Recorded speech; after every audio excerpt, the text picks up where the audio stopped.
On se penche aujourd'hui sur la dynamique de Jean-Christophe et Stéphanie. C'est vraiment fascinant.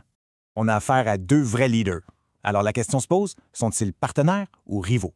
En fait, ils incarnent parfaitement l'archétype du power couple, une alliance faite pour bâtir un empire.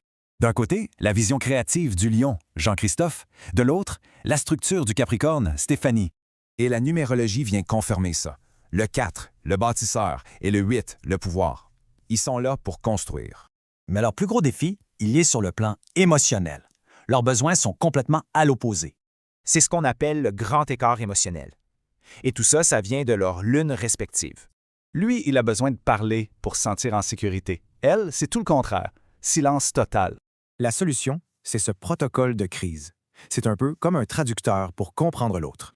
Côté amour, le besoin de Jean-Christophe est clair. Il cherche un cocon, de la sécurité.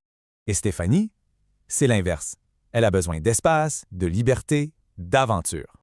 Leur équilibre, c'est cette image. Elle est le cerf-volant, lui, il tient la ficelle, sans jamais tirer. Mais au-delà de tout ça, il y a comme un contrat d'âme qui les lie pour guérir ensemble. Ces indicateurs karmiques montrent une mission claire. Ils sont là pour s'aider à guérir leurs blessures. Sur le plan physique, leur énergie s'équilibre bien. Mais c'est Jean-Christophe qui doit prendre l'initiative.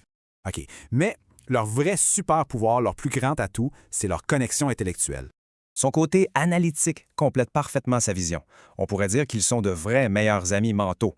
Et c'est là que tout se joue. Le dialogue devient leur meilleur outil pour calmer les conflits émotionnels. Alors, au final, bâtisseurs d'empire ou rivaux? Eh bien, tout va dépendre de la qualité de leur dialogue.